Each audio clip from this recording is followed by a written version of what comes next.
चलें जी, बिस्मिल्लाहिर्रहमानिर्रहीम। Let's begin our today's class. आज 25th ऑफ नवंबर हो चुकी है and this is 2024।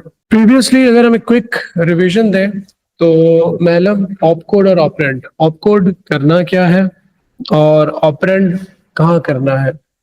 Assembly language के दो ही पोर्शन होते हैं, ठीक है। इसकी कोई लंबी चौड़ी कमांड नहीं होती, इंस्ट्रक्शन नहीं होती। Instruction is comprise of two और may be only one word which is often के द ऑपकोड, ठीक है।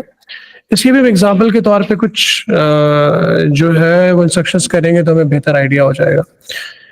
इसी कॉन्सेप्ट को यूज करते हुए असेंबली लैंग्वेज को हम आज इंशाल्लाह एड्रेसिंग मोड्स भी करेंगे। Just before we start addressing modes में एक चीज बता दूं कि आगे जाके हम दो चीजें और अंडरस्टैंड करेंगे। एक चीज कहलाएगी हमारी ऑपकोड टेबल,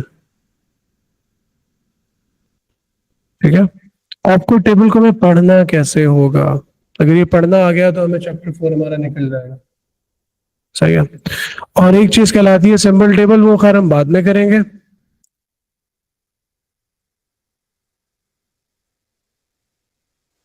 और सिंबल टेबल के अंदर हम असेंबलर के बारे में भी पढ़ेंगे थोड़ा सा, और असेंबलर के बाद हम one pass two pass thoroughly discuss भी करेंगे,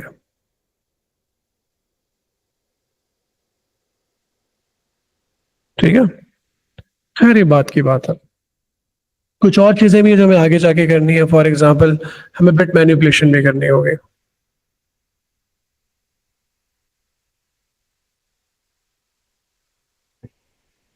ऑलराइट, लेकिन let's begin with the very interesting topic with the starting of assembly language, which is known as addressing modes.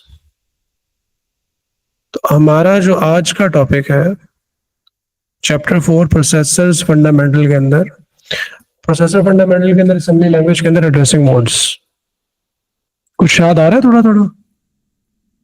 नहीं आ रहा, बिल्कुल नहीं आ रहा सब। तुम जहां गए थे सब भूल कर आए हो। 25 of November 24, ठीक है। ओके जी। एड्रेसिंग मोड के अंदर मैं यहाँ पे रादर के मैं लंबी चौड़ी कहानी बयान करूँ, मैं क्या करूँगा कि वर्कबुक्स में से अपने नोट्स में से उठा के एक टॉपिक यहाँ ला के पेस्ट करके ही समझा दूंगा तुम्हें। देखो, जब भी कभी एवर एवर आपको क्वेश्चन आएगा, ये पास पेपर का क्वेश्चन है, ठीक है, one of the pass paper question है। जब भी कभी पास पेपर के अंदर चैप्टर 4 में से असेंबली लैंग्वेज का क्वेश्चन आएगा, एएस के अंदर आए या भले ए2 में आए, अभी तो खैर हम एएस की बात कर रहे हैं, उसमें आपको हमेशा ये इंस्ट्रक्शन टेबल या ऑपकोड टेबल ये दिया हुआ होगा, लाइक दिस। इसके अंदर जो कमांड्स, कौन सी वाली कमांड क्या कर रही है, नीचे जितनी भी उससे तरह तरह की उसने कमांड्स को रन किया होगा उसकी डिस्क्रिप्शन दी हुई होगी, तो which is a plus point. लेकिन स्टिल आपको पढ़ के पता चलना चाहिए कि वो काम कैसे करती है। सबसे पहले उसने यहाँ पे लिखा हुआ है LDD, जिसकी फुल फॉर्म कहलाती है लोड डायरेक्ट, जिसको उसने यहाँ पे क्या बोला हुआ है, डायरेक्ट एड्रेसिंग। सो ये जो LDD की कमांड है ये डायरेक्ट एड्रेसिंग कहलाती है, या इसको लोड डायरेक्ट कहते हैं हम शॉर्ट के अंदर। LD लोड, D का मतलब डायरेक्ट, डायरेक्ट एड्रेसिंग। हमारे टॉपिक का नाम क्या है, एड्रेसिंग मोड्स, सही है। Addressing modes is all about कि डेटा आपको उठा के लेकर कैसे आना है, फेच कैसे करके लेकर आना है, सही है। मेमोरी से प्रोसेसर एड्रेस, देखो एड्रेस कर रहा है भाई, इसको यहाँ से ऐसे लेकर आ जाओ, इसको यहाँ से ऐसे लेकर आ जाओ, ठीक है। डिफरेंट तरीके हैं उसके डेटा को एड्रेस करने के, उठाने के। तो उसमें से एक तरीका कहलाता है लोड डायरेक्ट, डायरेक्टली एड्रेस करेगा वो, इस जगह से इस बंदे को उठा के लेकर आ जाओ, सही है। Direct addressing load the contents of the location eight, अब ये थोड़ा टेक्निकल है, इसको हमने टेक्निकल वे में थोड़ा अंडरस्टैंड करना है। लोड द कंटेंट्स, भाई याद रखिएगा, नीचे में थोड़ा सा इसको एक्सप्लेन भी कर देता हूँ। ये जो एड्रेस है ना, एड्रेस, इसको भाई, इसको ना हम लोकेशन भी कहते हैं। इस चीज अगर आप समझ जाओगे ना तो कंप्यूटर साइंस के अंदर बाकी रेस्ट ऑफ द लाइफ भी थोड़ी आसानी रहेगी। एड्रेसेस को हम लोकेशन भी कहते हैं। कंप्यूटर में गेम ही लोकेशंस और एड्रेसेस और कंटेंट्स और डेटा का होता है। कंटेंट्स, इस कंटेंट को ना भाई डेटा भी कहते हैं। तो जितनी जल्दी समझ जाओगे उतनी आसानी है। लोकेशन का मतलब एड्रेस, एक ही बात है। डेटा मतलब कंटेंट। अच्छा, तो यार एड्रेसिंग में क्या होता है कि लोड द कंटेंट्स, यानी कि डेटा उठाओ कहाँ से, contents of the location, location का मतलब एड्रेस, ठीक है, at the given address to the accumulator, accumulator के अंदर उठा के लेकर आना। अच्छा, जब भी कभी असेंबली लैंग्वेज की कोई भी इंस्ट्रक्शन रन करेंगे ना तो एक्यूमुलेटर का जिक्र अक्सर आ रहा होगा, तो ये नोट करेंगे। ओके, ये बेसिकली एक लोकेशन है। उस लोकेशन के ऊपर से, लोकेशन का एड्रेस भी कहते हैं, उस एड्रेस या लोकेशन के ऊपर से जो आपका डेटा है या कंटेंट है, ठीक है, इसको उठा के आपने कहां लेकर आना है, एक्यूमुलेटर के अंदर। सही है। तो ये जब भी कमांड रन करेगी, जो कमांड के सामने एड्रेस दिया होगा उस एड्रेस लोकेशन पे जाओगे, वहां से उसके अंदर रखी हुई घर का एड्रेस बताया, उस घर के दरवाजा खटखटाया, जो बंदा था उसको पकड़ा, पकड़ के इसको एक्यूमुलेटर वाले कमरे में लेकर आ गए। सही है। तो यहाँ पर ही कुछ ऐसा ही होने के लिए जा रहा है। LDD 355 एक एड्रेस है, हम जाएंगे 355 के ऊपर, हमें ये पता चल गया ये 355 है, घर का एड्रेस है। उस एड्रेस में दरवाजा खटखटाया, बंदा उसमें से मिला 351, ठीक है। हमने 351 को उठाया और इसको एक्यूमुलेटर में लाके लोड कर दिया। तो जब आप ये कमांड रन करोगे तो एक्यूमुलेटर में गिवन एड्रेस की वैल्यू या कंटेंट लोड हो जाएगी। सही था। अच्छा, ये तो हो गया लोड डायरेक्ट। इस एड्रेस पे जाओगे, उस एड्रेस के अंदर जो डेटा रखा होगा उसको उठा के एक्यूमुलेटर में लोड करना होगा। ये जो मैं बात बता रहा हूँ ना, इसको खुद अकेले में बैठ के रिवाइज भी करना है यार, LDD का मतलब क्या होता था। अच्छा, तुम बोलोगे यार ये ऊपर लिखा हुआ तो होता है, बच्चे को जैसे लिखा होता है, रटा क्यों लगाया, समझे क्यों, याद क्यों करें, क्योंकि पेपर के अंदर आगे जाके ना इतनी इतनी बड़ी इंस्ट्रक्शंस आएंगी, सेट ऑफ इंस्ट्रक्शंस, उसको रन करना होगा। हर दफा जाके पीछे आपको टेबल में देखोगे एक ही क्वेश्चन करोगे तुम पेपर में, वो हमें तो बहुत सारे क्वेश्चन करना है। तो उसके लिए फिर ये वाली प्रैक्टिस। LDD का मतलब क्या होता है यार, देखो सामने जो एड्रेस लिखा होता है ना, एड्रेस होता है, एड्रेस पे जाते हैं, उसके ऊपर से डेटा उठा के एक्यूमुलेटर में लोड कर देते हैं।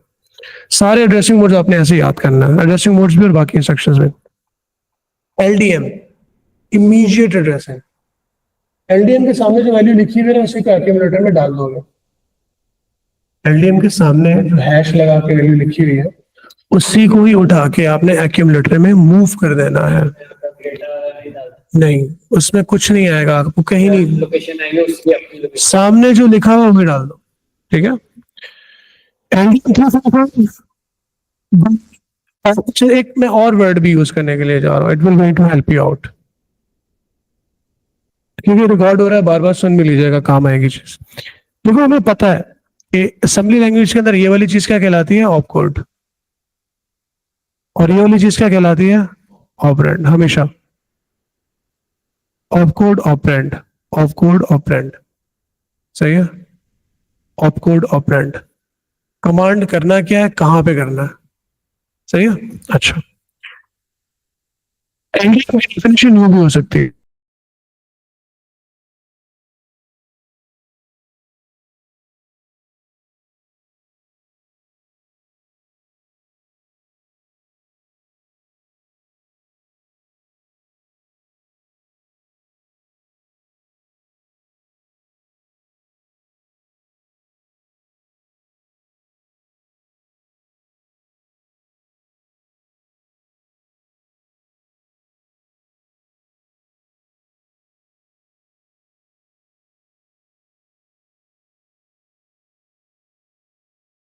अच्छा, इसके अंदर हम करेंगे क्या कि हम उस क्वेश्चन को सॉल्व करेंगे जनाब, bit manipulation this will going to do the job यार। ये है अक्टूबर नवंबर 2022 का।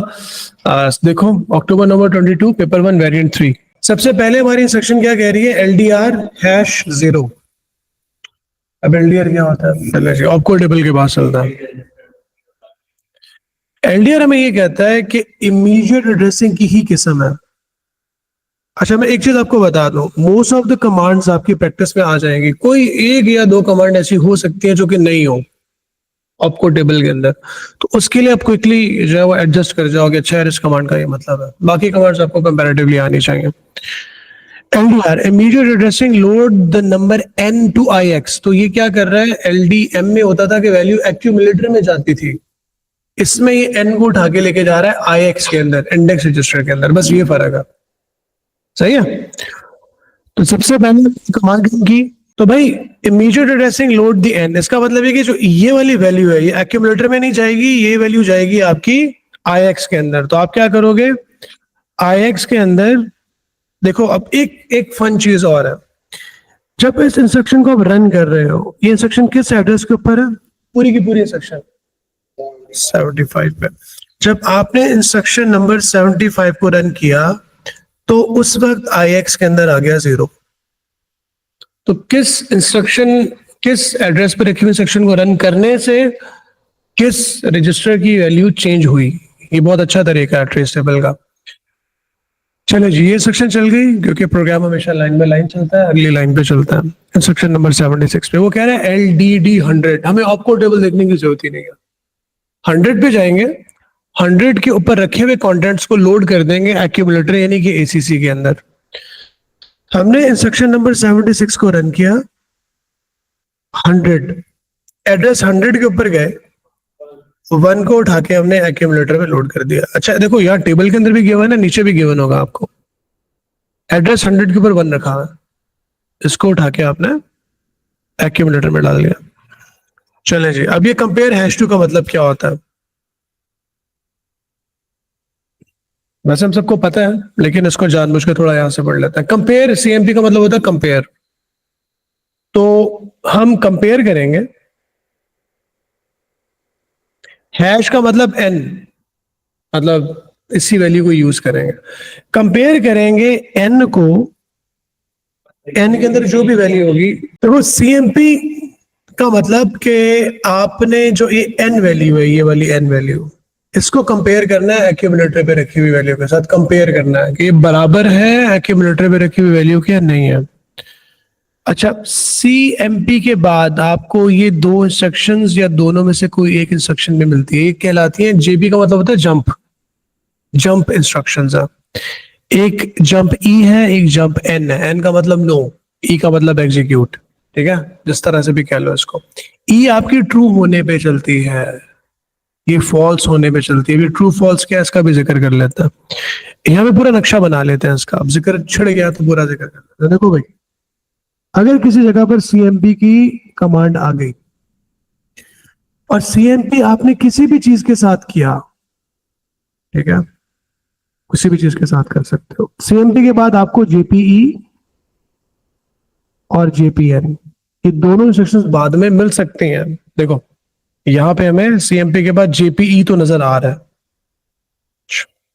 CMP के बाद JPE JPN दोनों हो सकते हैं। अगर CMP का रिजल्ट ट्रू होगा तो आपकी JPE वाली इंस्ट्रक्शन चलेगी। ठीक है, और अगर CMP की कंडीशन का रिजल्ट फॉल्स होगा तो फिर JPN वाली इंस्ट्रक्शन चलेगी। सॉलिड हो गया, दोनों में से कोई एक चलेगी। अब एक बैड सीन है जो कि हमें यहाँ पे अपने अपने वाले सिनेरियो में नजर आ रहा है। CMP के बाद आपके पास खाली मौजूद है JPE। ये तो हमें पता है कि अगर कंपेयर की इंस्ट्रक्शन ट्रू रिटर्न करेगी, कंपेयर अगर हो जाएगा तो आप चलाओगे JPE को। अगर फॉल्स रिटर्न किया फिर क्या करोगे? क्या करोगे? JPN तो है ही नहीं।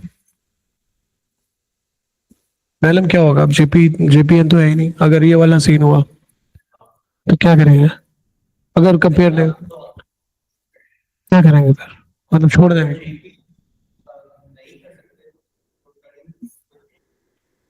यार ये क्या बात है, कुछ तो करेंगे ना यार, जिंदगी ऐसे खत्म थोड़ी कर देंगे, जिंदगी तो गुजारनी है। अच्छा चलो मैं बता देता हूँ। देखो अगर कंपेयर ने रिटर्न किया फॉल्स, जेपीई के बाद जो भी इंस्ट्रक्शन होगी ना वहां से आप कंटिन्यू कर दोगे, जेपीई के फौरन बाद कंटिन्यू, उस लाइन में कुछ नहीं करेंगे। अगर कंपेयर ने फॉल्स रिटर्न किया, जेपीएन नहीं था, खाली जेपीई था, तो आप क्या करोगे, जेपीई के बाद वाले इंस्ट्रक्शन से कंटिन्यू कर दोगे। सही है। तो इसी तरह से मतलब जिंदगी में अगर आप किसी को ढूंढ रहे हो और आपको वो ना मिले तो आप जिंदगी को आगे बढ़ाओ यार। ठीक है, किसी के सहारे बैठे मत रहो। सीएमपी, इसके बाद ये भी सीन हो सकता है कि खाली जेपी एन मौजूद हो। अब आप समझ गए होंगे, अगर तो फॉल्स रिटर्न करेगा तो जेपी एन चलेगा, अगर ट्रू रिटर्न होगा तो स्किप करके कंटिन्यू करते हैं। तो ये सारे सिनेरियो हमने डिस्कस कर लिया। सही है ना? अच्छा अब इसको मैं आप इम्प्लीमेंट करते हैं। यहाँ पे वो कह रहा है कि कंपेयर करो टू के साथ, किसको करो टू के साथ, एक्यूमुलेटर में रखी हुई वैल्यू के साथ करो। एक्यूमुलेटर के अंदर हमारे पास है वन। सही है। एक्यूमुलेटर में हमारे पास है वन, को हमने कंपेयर किया टू के साथ, होगा नहीं होगा क्योंकि दोनों बराबर नहीं है, इसका मतलब फॉल्स रिटर्न होगा। फॉल्स रिटर्न होगा क्योंकि कंपेयर नहीं हुआ। तो फॉल्स नीचे तो जीपीई है, तो क्या करोगे, स्किप करेंगे। स्किप करके जनाब हम यहां से कंटिन्यू कर देंगे। तो यहाँ पे कुछ भी नहीं होगा, स्किप किया कंटिन्यू किया, कंटिन्यू करने के बाद आगे हमें कौन सी वाली सेक्शन मिली, एलडी एक्स। एलडी एक्स का मतलब 110 के अंदर क्या जमा होगा, आई एक्स की वैल्यू। लेकिन आई एक्स में क्या है हमारे पास, कोई फर्क नहीं पड़ा। तो 110 पे गए, 110 पे क्या रखा हुआ, 97 को आप लोड कर दोगे। बेटा देखो जहां पे कोई चेंज नहीं आ रहा ना वहां लिखने की जरूरत नहीं है, जंप शम लिखने की कोई जरूरत नहीं है, क्योंकि किसी वेरिएबल में किसी रजिस्टर में वैल्यू चेंज नहीं हो रही है ना किसी लोकेशन पे। तो हम यहाँ पे डायरेक्ट लिख देंगे 79 और एक्यूमुलेटर में लिख देंगे हम 97। उसमें कोई बुराई नहीं है, कुछ बच्चे होते हैं वो थोड़ा लिखते हैं लेकिन जरूरत नहीं है उसकी। अच्छा उसके बाद वो कह रहे हैं कि जी आप अब आगे से इस बात को इसे आगे बढ़ाएंगे। सब करो #32 के साथ। भाई ये सब क्या होता है, प्रोबेबली सब्ट्रैक्ट होगा लेकिन हम देख लेते हैं। सबका मतलब कि ये जो वैल्यू दी हुई है ना इसको माइनस कर दो, किस में से, एक्यूमुलेटर में से। एक्यूमुलेटर में से बीच में आ जाता है। सही है, किस में से करो, एक्यूमुलेटर में से कर दो। चले सब्ट्रैक्ट एक्यूमुलेटर की वैल्यू में से। तो यहाँ पे आप क्या करोगे, आपके पास 97 एक्यूमुलेटर के अंदर, उसमें से -32 करोगे तो क्या बचेगा, 65। तो जब इंस्ट्रक्शन नंबर 80 रन करोगे तो आपके पास यहाँ पे बचेगा 65 एक्यूमुलेटर के अंदर, एसीसी के अंदर। उसके बाद दोबारा 65 के साथ #65 लिखा हुआ है। देखो अगर हैश नहीं होता ना तो इसका सीन कोई और होता। कंपेयर #65 का मतलब इसी 65 को एक्यूमुलेटर के साथ कंपेयर करेंगे। एक्यूमुलेटर में 65 है, इधर भी 65 है, दोनों बराबर है। जबरदस्त जेपीई चलना चाहिए, लेकिन यार ये क्या नीचे क्या दिया हुआ है। चलो जी अब क्या करेंगे, स्किप करेंगे। स्किप करके आ गए इधर। सही है, यहाँ पर आ गए और यहाँ पे क्या लिखा हुआ है, 85 के ऊपर, जहाँ पे हम ये कह रहे थे कि स्टोर 101 का मतलब ये है कि 101 लोकेशन के ऊपर स्टोर कर दिया जाए किसको, एक्यूमुलेटर की वैल्यू को। तो एक्यूमुलेटर के अंदर 1 था, इसको उठा के हम स्टोर कर देंगे 101 की जगह पे। 85 वाली इंस्ट्रक्शन को जब रन किया तो 85 के सामने 101 पे हमने लिख दिया 1, एक्यूमुलेटर की वैल्यू स्टोर हो गई। एक्यूमुलेटर की वैल्यू यहाँ पे स्टोर हो गई। अच्छा जी, उसके बाद LDM 1 सबको पता है। एक बार फिर ये वाली कमांड रन करेंगे तो 1 ही लोड हो जाएगा, 86 के अंदर एक्यूमुलेटर में 1 लोड हो जाएगा। सही है। अच्छा जी, 1 को करने के बाद हम आ गए ऐड 100 पे। दोबारा ये दोबारा कर रहे हैं ऐड 100 के ऊपर हमारे पास लास्ट वैल्यू क्या रखी हुई है, 1। ये 1 ऐड हो जाएगा आपके इस एक्यूमुलेटर में, क्योंकि हम एलडीएम 1 किया था ना हमने, 1 यहाँ पर लोड हो चुका था 86, तो 87 में क्या हो जाएगा बेटा, 1 + 1 2 हो जाएगा। 101 पे भी 1 रखा हुआ है, एक्यूमुलेटर में भी 1 है, तो यहाँ पर हम थोड़ा खूबसूरती से इस तरह से लिख देते हैं कि भाई यहाँ पर क्या होगा, यहाँ पे 1 + 1 होगा। पेंसिल से पेपर के अंदर भी कर लेना, अच्छी बात है। 100 के ऊपर 100 पर स्टोर करना है। तो भाई 88 को जब रन करेंगे तो 100 के ऊपर एड्रेस 88 के सामने यहाँ पे इस जगह पे रख देंगे 1, ये 1 ही है ना 100 के पास। सॉरी सॉरी, बिल्कुल बिल्कुल सही कह रहे हैं, एक्यूमुलेटर की वैल्यू 2 यहाँ पे स्टोर हो जाएगी। अच्छा चलो जी, उसके बाद ये काम करने के बाद 89 के अंदर इंक्रीमेंट कर दो IX को। IX में हमारे पास क्या है, 89 हमने रन किया, IX में हमारे पास राइट नाउ है 0, तो IX में यहां पर हो जाएगा 1। उसके बाद कहानी खत्म नहीं हुई, कहानी तो भी शुरू हुई है बेटा। वो जंप करवा के कहां लेके जा रहा है आपको, 76 में। अब उसको जल्दी बात कर लेते हैं, कोई मसला नहीं है, कहीं ना कहीं कंपेयर हो जाएगा, कहीं ना कहीं कंपेयर नहीं होगा तो कहानी हमारी चेंज हो जाएगी। लोड अब 100 से लोड करेंगे तो 100 से क्या मिलेगा, इस वक्त क्या है हमारे पास, लास्ट अपडेटेड वैल्यू क्या है 2। तो जब 76 को दोबारा रन करोगे तो एक्यूमुलेटर में आपको मिलेगा 2। बाद जब आप कंपेयर करोगे 2 के साथ कंपेयर हो जाएगा, कंपेयर हो जाएगा। कंपेयर जेपीई चलता है, जिसके ऊपर हम बहस कर चुके हैं, ठीक है। तो बेटा जेपीई जंप वाली सेक्शन जब चलेगी तो जंप वाली सेक्शन हमें कहाँ लेके जाएगी, 91 के ऊपर। तो जंप करके हम चले जाएंगे सीधा 91 के ऊपर, ठीक है। दोबारा तो हमने लोड डायरेक्ट किया 101 के ऊपर से नीचे। खैर अच्छा, ये बड़ा मेक श्योर करना है कि भाई यार ये वाली वैल्यूज अब चेंज हो चुकी हैं, बच्चे समटाइम यहाँ से देखो। अभी इस वक्त 101 के अंदर रखा है आपके पास 1 अपडेटेड वैल्यू, तो 91 को आपने रन किया, यहां पर आ गया 1। इसके अंदर ऐड किया #48 48 है, तो 92 49 एक्यूमुलेटर में रखी हुई वैल्यू 1 को 48 में ऐड किया, 49 हो गया बेटा। आउट का मतलब होता है, आउट कैरेक्टर का मतलब होता है स्क्रीन के ऊपर आउटपुट करना। तो भाई नीचे दिया हुआ तो वैसे परेशान हो रहे थे, देखो 49 का मतलब क्या है, सुभान अल्लाह। तो इतनी मेहनत के बाद हमने स्क्रीन के ऊपर क्या आउटपुट किया। जब बेटा 93 को रन करेंगे तो एक्यूमुलेटर में जो रखी हुई वैल्यू है, आउट का मतलब ये होता है कि एक्यूमुलेटर पे जो रखी हुई वैल्यू है उसका जो करेक्टर है उसको आउटपुट करना है, ये आउट का मतलब होता है। तो 49 का जो करेक्टर वो बनता है आपका 1, क्योंकि आस्की का करेक्टर है जिसको सिंगल या डबल कोट में डालोगे आप। 94 लिखना जरूरी नहीं है, बस यहाँ पे खत्म हो गया आपकी कहानी, ठीक है। तो बेटा ये एक वन गुड एग्जांपल थी कि आपके असेंबली लैंग्वेज के प्रोग्राम किस तरह के आते हैं, वो आपको किस तरह से घुमाते हैं, कैसे कंपेयर होता है और कैसे आप इसको रन करते हो। इसके अंदर डिफरेंट वेरिएशन है, इसके असेंबली लैंग्वेज के जितने आपकी बुकलेट के अंदर क्वेश्चन दिए अगर उतने कर लोगे मोर देन इनफ होगा।